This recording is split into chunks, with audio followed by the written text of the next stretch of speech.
What's up, everyone? Welcome back to the Collider Interview Studio at New York Comic Con 2024. I am lucky enough to be sitting with some of the team behind Cross. Watched a couple of episodes. Hey. Job very well done thus far. I cannot wait to see more. Ben, probably no surprise. You got to get my first question here because I am very curious about the experience of adapting very, very popular source material. Two questions about that. What is something about the books that you knew you had to stay true to and adapt accurately? But then can you also give me an example of something you wanted to change to give this show your own unique identity? Oh, I mean, that's a great question. And I think for us, I will say this, you know, when someone comes at you and says, hey, can you adapt this for a TV series? And you know, there's already been 3 movies and you know, there are hundreds of millions of books. It's a little bit daunting, but then it also is a great opportunity. And it also is a reason for me, who's already a crime junkie, to actually read the Alex Cross series, which was one of the few that I hadn't read growing up. And I just found myself just completely enchanted by the books because I love mysteries. I love good villains. And those are hallmarks of the Alex Cross series. But the thing that surprised me was you got to really see Alex Cross's world. You saw his family, you saw his friends, you saw his coworkers, and also you got to see all of DC. So I actually felt like one of the ways we could distinguish ourselves from anything that's come before, at least on TV or film, is to show that whole scope of that world. You get a little more chance at that when you're doing a TV series than if it was a movie, but also you got to make that an intention. So we did that. But I think the biggest difference is I decided we would not do any of the books as the actual mysteries in our series. I wanted to do original series. I felt like that would give me the best chance to make something current and timely and tap into what is actually happening right now in society. And so we came up with original mysteries. And, you know, James Patterson, when I told him that's what I wanted to do, he actually was thrilled. He just thought this is a great way for us to give our fans the Alex Cross world and characters, but with new stories. I was reading some quotes from him and I liked his mentality about handing his baby over to be evolved and have something fresh done with it. I'll stick with the idea of James Patterson. I'll throw this to you, Aldis, because I know you had some conversations with him. Yeah. I'm sure he gave you a great tip, pointer, thoughts, you name it. Is there anything in particular he told you that, I don't know, struck an especially strong chord and you found yourself holding especially tight to while bringing this character to screen here? So when we got into conversation, really, I wanted to understand the inception of Cross, like what it meant to him. Why did he create the character? What was the intention behind what he wanted to do and where he wanted to take it, you know? And he told me a lot of cool facts about there was a point in time where Alex Cross was actually a female character that he transitioned to, you know, a man at a certain point. The idea of Cross was based off of people that were in his life growing up. And in my perspective, I feel like Cross is a bit of an homage to those people that he held dear to him, which I thought was really cool. So really it was more about understanding the mind of the Maverick behind it, to see if we were commiserate on how we were going to approach it, because even in stepping into the Cross shoes, I'm also creating a whole new character, a whole new person. And that's where we found a lot of synergy in terms of his ideals with it and my ideals. And, you know, also, of course, with Ben, because we had those conversations about who is this man?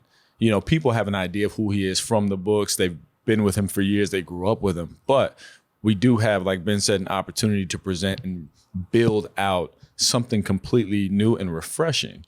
And that's really the fun of the challenge artistically. So, and I think we did that. I feel like we did that. But, I've only seen a couple of episodes, but one of the first things that I was looking out for is I wanted to see a version of this character that felt, you know, uniquely your own. And I'm getting that vibe thus far. Thank you. I dig that. Thank you. All right. To dig into some other characters now. Aldis and Isaiah, I'm gonna throw this to you because I feel like the relationship between your characters is so important to this show. My guy. Honestly, I feel that on screen in the series. So I'll phrase it this way for you, Isaiah. I am curious, what was the very first moment when you kind of looked at Aldis on set and said, you know, like, he is the Alex to my John and vice versa? Oh man, like, yeah. You are the tea to my cup. Is that You fill me up. Stop. Yeah. Okay. So I think it was our first scene that we shot in DC. That outside when we were walking up.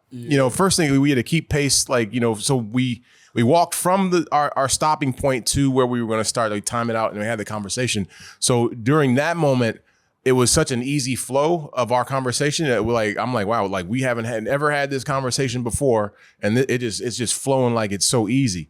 And we did it a few times, and our director on that particular scene was Craig Siebels, and he's like, all right, you guys, that was pretty good. He's like, if you want to try anything else, he's like, that was it. But he's like, you guys can have more fun with it if you want, and we did. We just kind of rolled on into it. So from that point, I thought, I was like, wow, we have pretty good chemistry. So we can keep going for seasons and seasons and seasons and seasons. We already know we're getting to. You know what it was? You remember the time we were at the production office, so we were all just kicking it, just talking. That's actually where I had a conversation with, I won't share too much about the conversation, but Ben and I had a conversation, and what we spoke about became the through line for Sampson. That was actually Sampson's through line, and that's what I used as his through line. So Ooh. I don't want to give it away though. All right, I'll take that. I don't want anything ruined, but I also want to dig into these characters so much. Samantha, I'm going to come your way next about a particular scene in episode 1 that really struck me. It's the dinner scene where it's very, very clear that they have a difference of opinions on certain matters. What is something about Alex to her that makes her think to herself, he is an important person for me to be with, even though we don't align on certain matters? Yeah, I think we do this as in our regular life too. As human beings, when we come into connection and relationship with one another, there are things that we don't agree with. There are things that we don't align with. And that has to be what true love is. In my belief system, it's all of the complexities of that person. And I can't just pick and choose what I want to love and what I want to throw away. And so in the same regard for Elle, how I chose to portray her as very human, and she knows she got her flaws, though she don't want to say all of them. But she has her flaws. And so looking at her man, there was no way I was not going to play her in a way that was human and that loved all of him, despite how hard it was. I need to chime in. She's perfect. There are no flaws. I'm sorry. I like that. I'm very sorry. Sorry to disappoint. I pay her to say it. If we had all day, I would talk about this scene next, but I just want to say the scene between the two of you that happens after the dinner scene is just chef's kiss. Great performance beats there. That was fun. Alona, I'm coming your way now to talk a little bit about this relationship here, because based on the scene in episode 1, she clearly has great respect for him, but it is also hinted that I guess there might be some sort of jealousy there. And I am curious, how deep does that jealousy run? I wouldn't call it jealousy. I think every, let's compare it to athletes.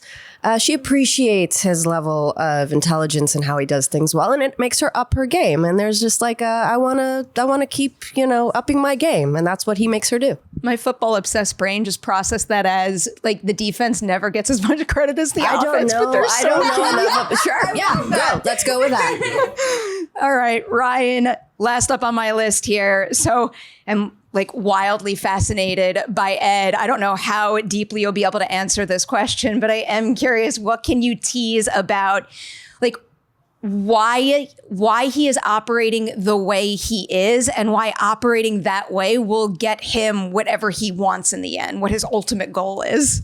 Well, I don't know that it will. But I can say, yeah, this is certainly a man with a lot of secrets. But what I like about what Ben wrote with this character in regard to the bigger picture is that this character, when we meet him, is sort of power hungry and kind of Washington elite, pulling the strings, almost like a Roger Stone behind the scenes, like that kind of thing, and is really not concerned with humanity or people, is really concerned with power and himself and his own ambition. And I think that's such a great counterpoint to the heart of this show, that is like family, Aldis with his kids, the partnership between you guys and the love. So I loved being that kind of counterpoint to that. Good answer. You didn't even scratch the surface of your character, No, though. no. And I will say, Not yet. Dude makes me nervous. I'll wrap with this particular question for you, Ben, because I've already blurted this out during this interview. It's a really big deal for any show to get a renewal, no matter what stage of the process you're in. But it isn't very often that we hear about shows getting renewed before the first season has even premiered. So what did that news mean to you when you got it? Yeah, I mean, I was stunned. I mean, you just don't see that very often. And I think the first thing was just complete shock and excitement. And then the second thing was just this overwhelming sense of gratitude. Not just for Amazon showing that sort of faith in our show for what we've accomplished, but also what they expect in the future. So they were willing to make that type of investment. But the real gratitude was for the people who made the show, because it's so hard to get a show done, much less at a level where a network is willing to greenlight a season 2 before season 1 is even dropped. And that really goes, we obviously have the core cast here, and I was the one who came up with the original vision for this version. But you got to now be talking about all the other writers who brought their blood, sweat, and tears into this. You got to talk about all of our directors who helped elevate everything. You got to talk about our production team who found a way to get the time and the money when it really didn't exist. And you got to talk about our crew. I mean, the crew showed up and acted like this was their show. Yeah. I mean, from day one. And it's hard to find that. If you've been in television, you've been in movies, you know how the grind can sort of make people a little bit cynical sometimes, or they just start punching the clock. And here, people showed up inspired every day and lifted us. And I think that's actually what came through on screen. And now we get a season 2 because of that. It makes me so happy to hear it described that way. I'm like a big believer in filmmaking families and the fact that everyone matters, no matter like where you are on a call sheet or, what kind of role you have on a production. So that is of the utmost importance. And I see the effect of that in the finished product here. Huge congratulations on what I've seen thus far, everything to come. And season 2, to everybody out there, stay tuned. So much more coming your way from New York Comic Con 2024.